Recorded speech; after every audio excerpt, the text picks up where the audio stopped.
Hello, everybody, and thank you very much for joining us today on our very first podcast. So Very excited. excited to be here.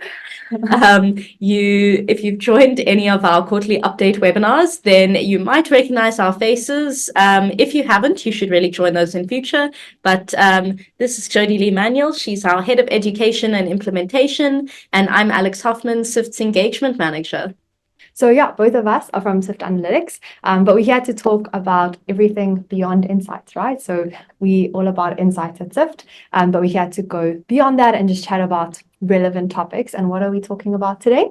So today we're talking about transferable skills, which I thought was really relevant for us because we both have very different backgrounds and we ended up working at this fintech company.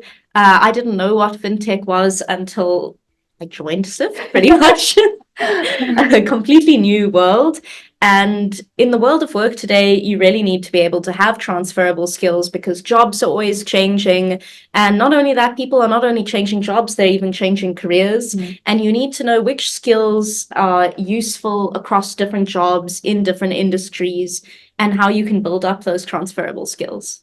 It's very true. I think when I was in audit, which we'll get to, the partners would always tell us about, how it was back in their day. And the kind of key theme is that things have changed. I think it's changing a lot faster. So definitely a relevant topic. And I suppose one of the biggest, most important skills is being able to be adaptable to change, willing to learn new things. I mean, there's certain skills, software is changing every day. If you start a new job, you're probably going to need to learn new software. So it's not that you have to have all these specific skills and you're never going to be able to learn them. You need to have the skill to learn new skills and to be open to that. Yeah, makes sense. So I have a couple of stats I thought I would look at just to back up why this is such an important topic. So this one Forbes article said, although job-specific technical skills are important, securing a job is about more than checking off boxes. It's also about demonstrating the soft skills that make you a viable candidate across jobs and across industries. And according to the Pew Research Center, jobs requiring strong soft skills, things like communication, leadership, interpersonal management skills have grown 83% over the last 30 years. Sure, that is very, very big. Definitely important. Yeah. So I thought we would start with a little bit of story time here to give you a reason of why we think we are suitable people to talk about transferable skills and moving across different jobs. So maybe you can tell me a bit about yourself and your work history. Cool. So, as you mentioned, my name is Jodilee. Always feel like I have to say that when I introduce myself. And so I'm a chartered accountant. So that's in South Africa, that's like the CA designation, similar to CPA in the US. And I started studying at a place called the University of the Witwatersrand. And then I actually did a year in academia where I did tutoring and lecturing a little bit. And then I went to do articles at an auditing firm and stayed on there as well. But I did take a bit of a gap year and go traveling. So it's kind of how I ended up in audit. I was an audit manager then for 4 years, after which time I joined Syft Analytics. So I spent a lot of time in audit, had a little bit of a gap traveling the world, and then ended up at a fintech company, Syft Analytics. And also a thing I think we should say is we are very proud of. Jodilee was one of the top 35 under 35 for SAICA, which is the South African Institute for Chartered Accountants, and she won the Game Changer Award for the amazing work that she's been doing at Syft Analytics. But maybe to back up a little bit, what skills do you think that you learned as an auditor that have proved not only very useful there, but here at Syft and also in your year traveling? It's something that I think I started thinking about a lot when I was traveling for the year. So after articles, as I mentioned, I took a year off. And now at the end of it, I was trying to apply for jobs. And I'm like, how do I explain this year that I took just like traveling the world, climbing mountains and chilling on the beach, And it was something that I gave a lot of thought to it. My friend that I was traveling with actually did a job interview while we were away. And so she was trying to think of ways that we could, explain why we'd taken this year.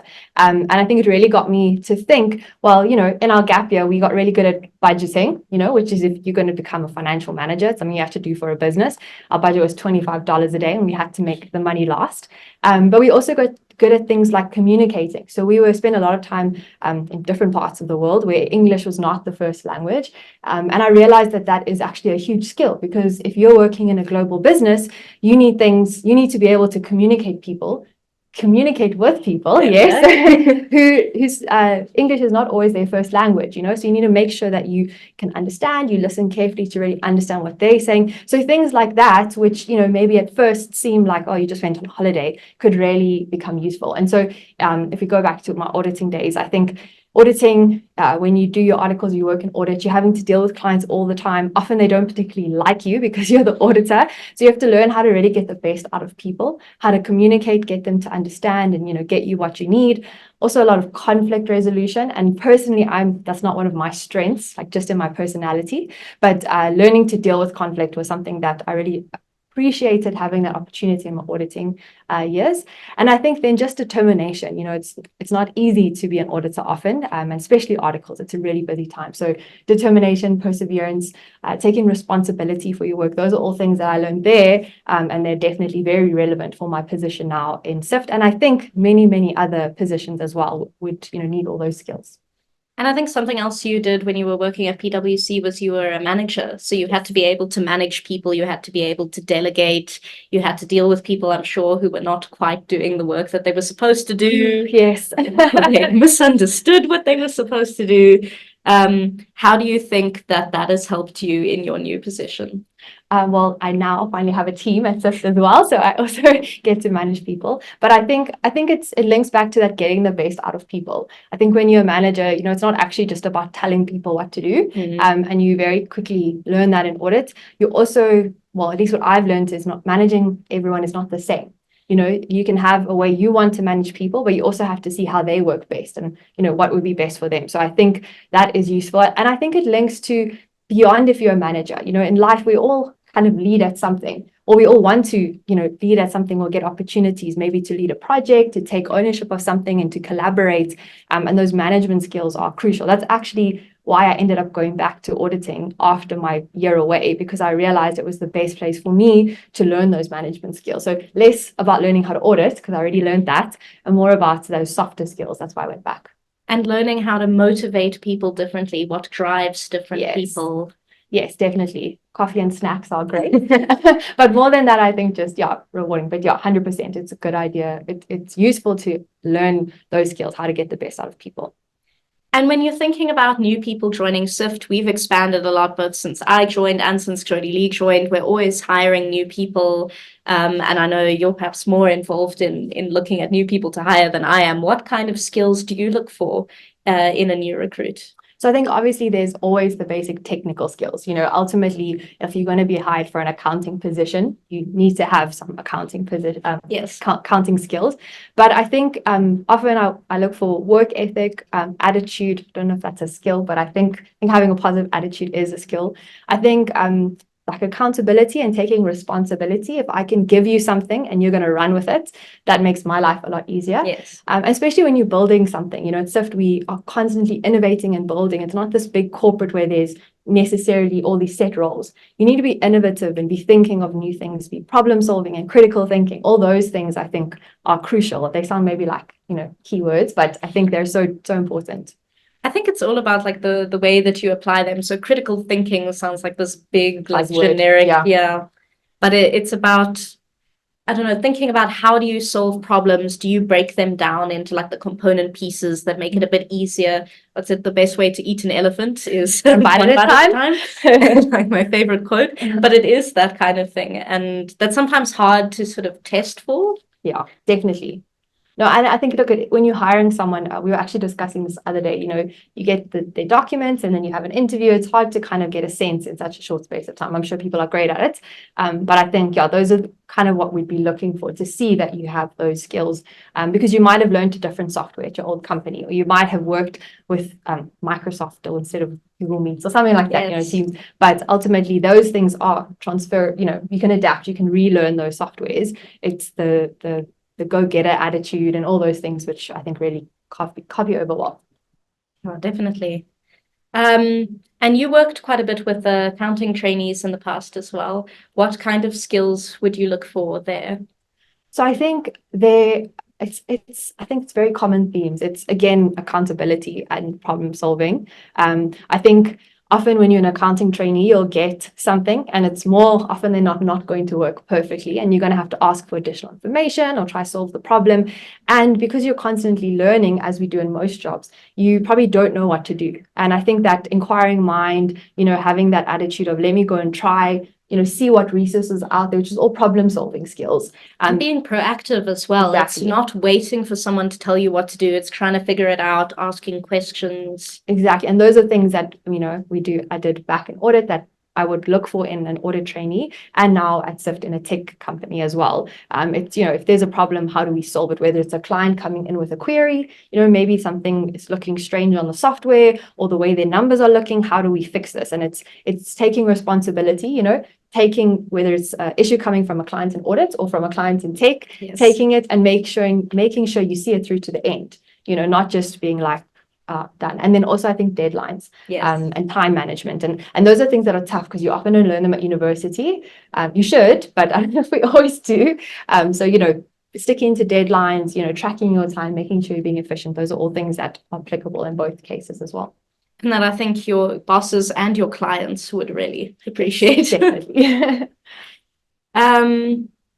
What skills do you think people should be trying to develop to remain relevant, especially as technology is changing all the time, jobs are changing all the time?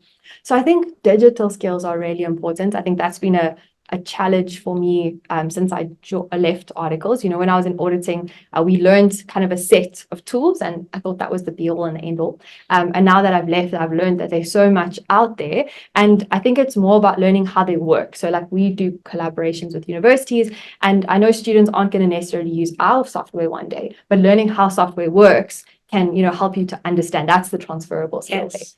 So I think just being open and listening to what's out there.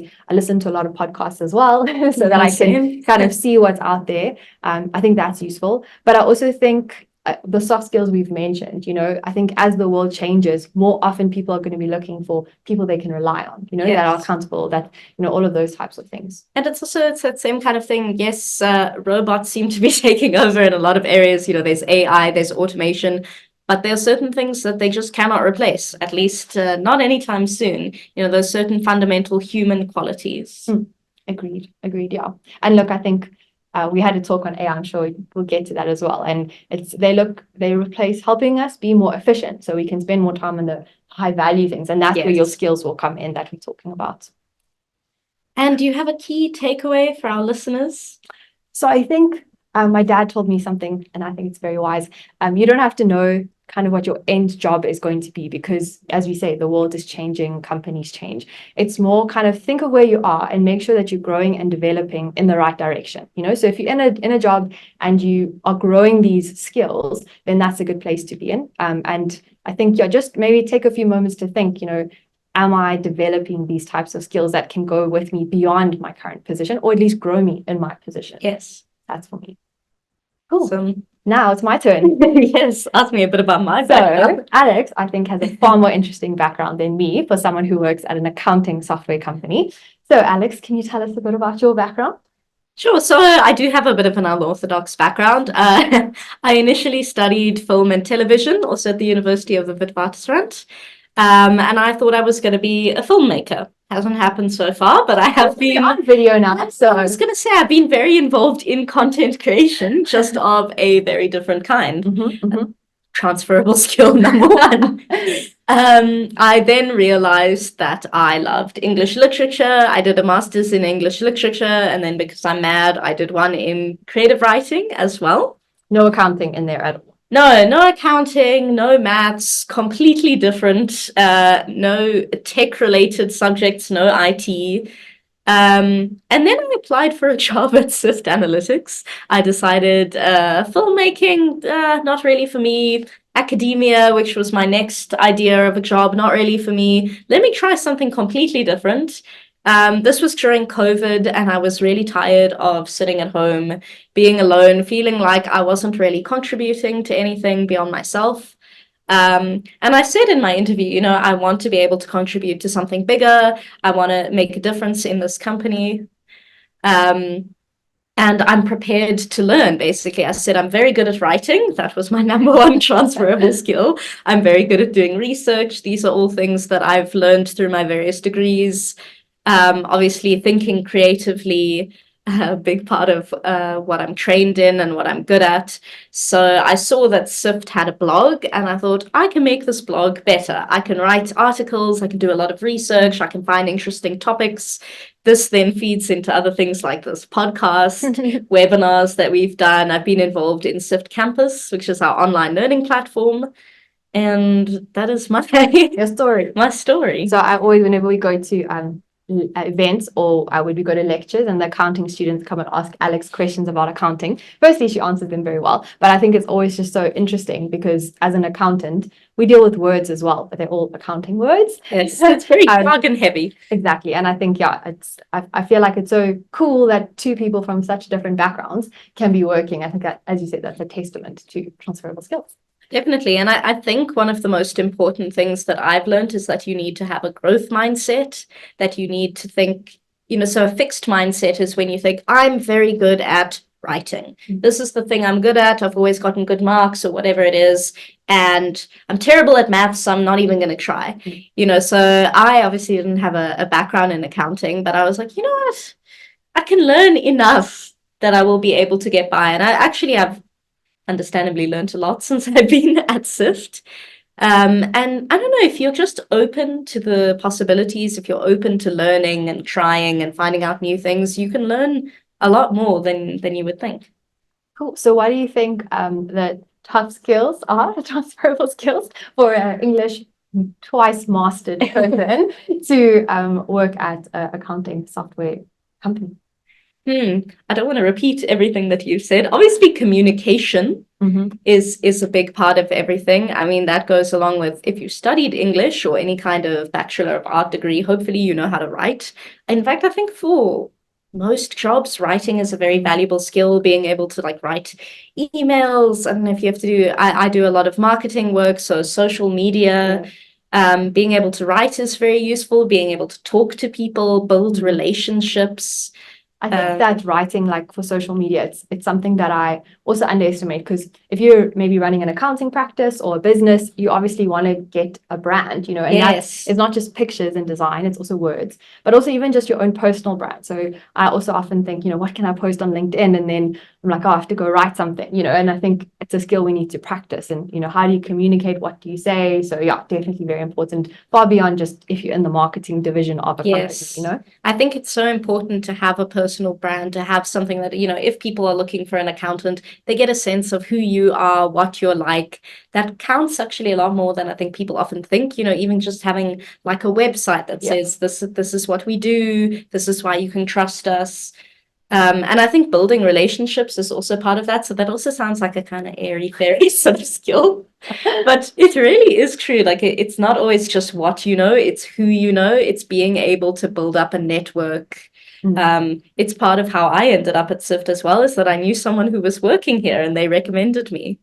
Agreed. And I think we're talking about these soft skills, and I think they're really important. I think obviously to get, if you want to move from English to be the accountant at an accounting practice, you will have to upskill yourself in the technical skills as well. So I think it's, transferable skills are probably within a job type. And if you want to kind of change completely, there would be some other skills that you would have to upskill in. But at least if you have those transferable ones down, then that's going to make it a lot easier. Yes. And then I think when it comes to learning those new skills, you need to also think about the kind of things that you enjoy doing, the things that you will be able to put yourself through, however many courses or exams. Agreed. Okay, so if we think of, most of the people who use Syft, accountants and business owners, and hopefully those would be our listeners, what do you think, from somebody who comes from a very different background, what should they be focusing on and developing, because it wouldn't be something maybe that naturally comes to them, because they come from my background. So yeah, what skills should they focus on developing in order to kind of help grow their practice or business? I think being able to talk to your clients in language that they understand is very important. So if I think of myself coming in as a client, I may not know all of the different accounting jargon. Maybe I've never looked at a profit and loss statement before, and I really need a bit of hand holding and like, please explain to me what these numbers actually mean. And can you not overwhelm me with like a ton of information here? If numbers aren't my thing, is there some other way that you can make this clear for me? Cool. So communication is key. And I think just on that, as you mentioned, they don't always understand like the jargon, but also don't always understand like the statement. So like profit and loss and balance sheet, So maybe trying to find more creative ways of sharing it with them in beautiful ways that are more appealing to others. And as I always say, if you can explain it to a 6-year-old, then you know you really understand it. And you don't want to think of your clients as 6-year-olds. No. But you do want to find ways to simplify things and also put yourself in their shoes. So I think empathy is a really useful skill to be able to think, if my client is a cupcake business, which is our usual go-to example, what are the things that are going to be keeping them up at night? What are the things they're really going to care about? How can I help advise them on these particular critical areas? And same if you're a business owner and you're trying to sell cupcakes, what are my customers looking for? Why are they going to come back to me? And I think that also comes down to like critical thinking and problem solving. If you, no matter what industry you're in, whether it's auditing and you're trying to, figure out how you can have a more efficient audit and how you can provide more value to your clients and how you can make sure that you're complying with all the requirements. Or if you are being a travel blogger like I was, how can you make your budget last longer? How can you, write more interesting articles? All of those things, it's asking the right questions, which I think comes back to critical thinking, problem solving. So I think we come back to those ones, but I do think they are really important. Yes. And I think being able to change your perspective as well, because often I think we look at things from a very specific, narrow perspective, like the way that we usually see the world, being able to think, how does this person with a completely different background from me, how does an accountant think about this topic? How does a business owner think about this topic? How can we look at it differently to help better serve the need that our client or our customer has? Exactly. Okay. So maybe if you were, because we've spoken about an accountant changing, what if you were a student? Like, how would you approach, if you were early on in your career or a student, like, how would you focus on getting these transferable skills or what would you be looking for? That's a bit of a tough one. On the spot. I think it's a good place to start is to already think, what skills do I have? And then to try, often it's easy to tell where your kind of weaknesses lie. So if you can try and work on those weaknesses, I think that's always a good starting point. I think that's a good point. It's often we just want to focus on what we need or, what we're good at, and that's important. But we also need to identify where our weaknesses are, Yes. So as I said, like I know conflict is not my thing. You do all those personality tests and stuff. No matter which method you're using, it comes up that that's not me. And that's actually one of the reasons why I stayed in audit so long, because that is a key skill that you have to have. So I'm like, let me get as much practice as possible, but then also let me not stay at an industry where, my whole success is based on conflict management. Like I need to develop it, but I also don't need to, plan a career based on something that isn't maybe my strongest point. And I think in most traditional interviews, you do get asked, what are your strengths? What are your weaknesses? And the best way that you can kind of approach the question of your weaknesses is to think of something, like you say, conflict resolution, something that's a weakness, but then talk about how you've worked to improve that. So maybe I'm not the best at this, but these are all the steps that I'm taking to improve. Okay, so for students, and for people early on in their career, it's kind of figuring out where you're not good at, what you're not good at, and then finding ways to work on that. I think also for me, if you are still some form of your studying journey or, or even if you actually passed, I think to look at what you're doing, not just as tasks, but as opportunities for growth, as you said, right? So if I'm busy doing an assignment at varsity or university, what can I learn from this? If I'm busy doing a bank recon at work, because that's part of my job, what can I learn about that? So instead of just seeing them as tasks, thinking of like, what can I learn beyond this task that I can take? And I think you'll grow a lot quicker if you start thinking of things like that. And I think on that, it's also a way of looking at failure a bit differently. So if you fail an exam or a task that you do at work does not go at all to plan, rather than like beating yourself up about it, it's really good to think, what can I learn from this? What can I take away? How can I make sure this doesn't happen again? And I think we're going to be learning from that for today. Yes, I'm sure there's lots of things we're going to be saying after the podcast. We're like, we need to do that better for next time, but you have to try the first time so that you can, learn. Obviously, prepare as much as you can, but yeah, that growth attitude, right? It's about how you can grow, not about how you can be where you need to be right now. And not to be paralyzed by fear. The one thing that I've learned from working at a tech company is you iterate and you reiterate. You don't wait for everything to be perfect. You go for it, you get it to be good enough, and you can always improve. And that's what we'll do with this podcast, as this is our first episode. Definitely. So if this one wasn't perfect, which I'm sure it wasn't, please come back next week because we will definitely be learning and growing. And of course, feedback, we can always listen. Yes, and we will have different guests on every week. We will have different topics. So I really hope you will join us in the upcoming weeks. We have some really exciting guests lined up. Yeah, so I think maybe to sum it up, we live in an ever-changing world, and we've both seen that and experienced that as we work at a fast-paced tech company. Oh, English. But we both come from very different backgrounds and found a really cool place in our company, and we both, I think, provide a lot of value. So I hope that that's encouraged you to, rethink your career, rethink what you're doing, what you're learning from it, and make sure that you are getting those transferable skills and maybe not be so afraid to go and try something new. And that is what we're doing, as we said, trying something new, starting a podcast or Podinar, whatever we're going to call it.